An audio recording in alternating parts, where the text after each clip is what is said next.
I had got involved in the first place. I feel about this, now that 1MDB has evolved, and and we're talking about the biggest banks in the world being in trouble, and global financial systems being ruptured, and all the rest. I think about how this was a bottom-up story for me.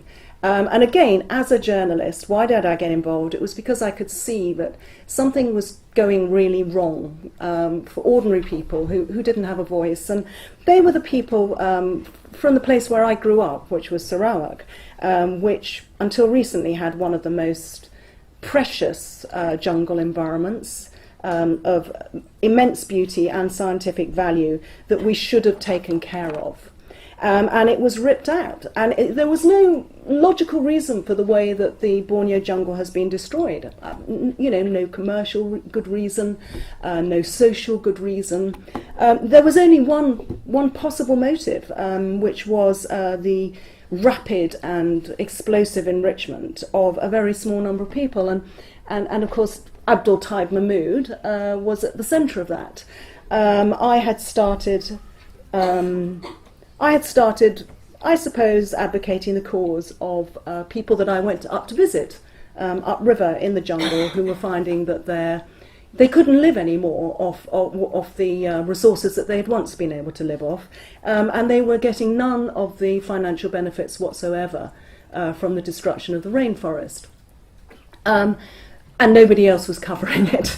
So I got stuck into that, and had been pretty quickly, I got stuck into the corruption issue, because that was the driving force behind what was going on, and it was quite easy to once I started looking into it, to expose Taib Mahmood's enormous wealth, the way he had been corruptly handing out vast public lands, often what should have been by law native lands, to members of his family, to cronies, making billions and billions of dollars. And it was quite easy also. I started exposing the foreign properties, enormous billion-dollar foreign property portfolios that this particular man and his family had abroad. And we've made quite a lot of progress against Taib.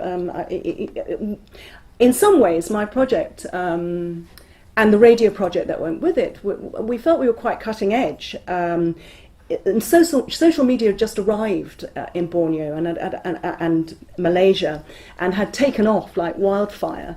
And a lot of it was in English, and I just started by saying, I think I can take part in this debate. There was a lot going on. There were many, many local people who shared my concerns. None of this could seep into the mainstream media, which is extremely heavily and tightly controlled, as anyone who knows anything about Malaysia is well aware.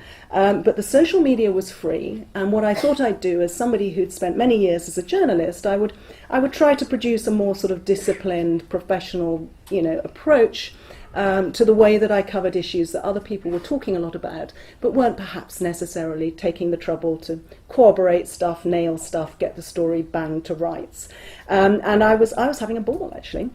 I moved on from Taib. We got a dossier. We got a Malaysian Anti-Corruption Commission report down on the desk of the Attorney General against Taib. In fact, he was kicked upstairs to be the governor, as most of you will know. And I think we played a part in that. Moved next door to Sabah and Musa Aman, and did a pretty comprehensive job on Musa Aman. Got all his bank records for his offshore companies, and showed how he'd siphoned through various front people, one of them currently in jail in Malaysia actually, into 100 million into his Zurich bank accounts. And thankfully, actually very recently, after trying to stop the prosecution for years, UBS is now facing court action within Switzerland on the subject of Musa Aman's bank accounts. What I was finding, no surprise perhaps, was that these two Borneo states, who have numerous seats that they control, and in fact who have been keeping the federal ruling coalition of BN in power for very many years now. They were not going to be proceeded against by the federal government under Najib Razak. And those dossiers, diligently drawn up by the anti-corruption officials against both those state leaders, were mouldering on the desk of the Attorney General, much to my annoyance. You know, I come from a culture where if you get a jolly good scandal on a political figure, you expect them to sort of resign or something, you know. I had so much learning to do. Anyway, so one's eyes tend to sort of wander on up. I started, you know, as I say, I started with the problem and started looking at the causes. And one MDB had caught my eye.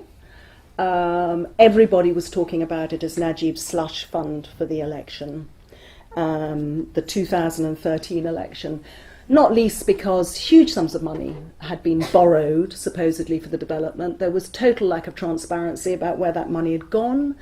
Nothing that had been promised would happen. For example, this business, Tun Razak Exchange development, nothing was being built.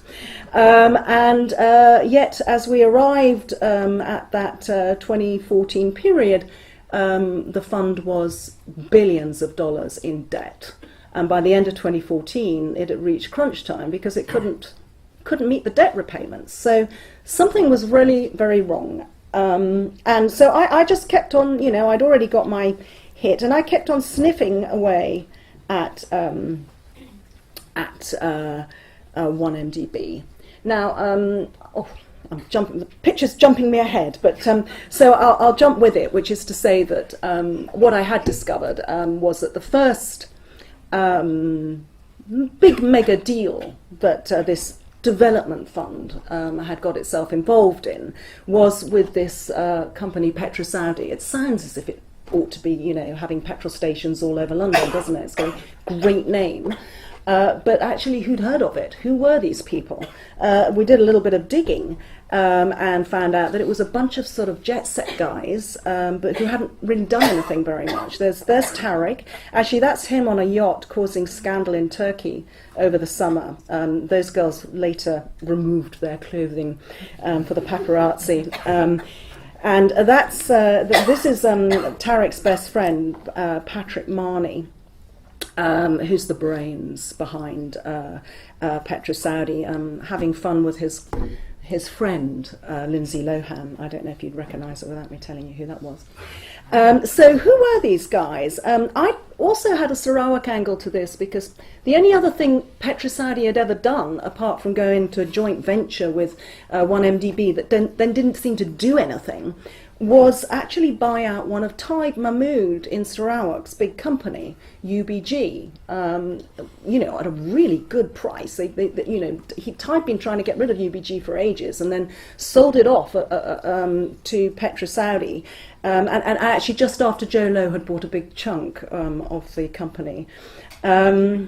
You know, so everybody was wondering about that and whispering maybe some money had come from that 1MDB deal to keep that very powerful state minister whose votes were so incredibly pivotal to the success of BN at the 2013 election. You know, people talk like that in Malaysia. And of course it was entirely true, and we were going to prove that that's exactly what happened.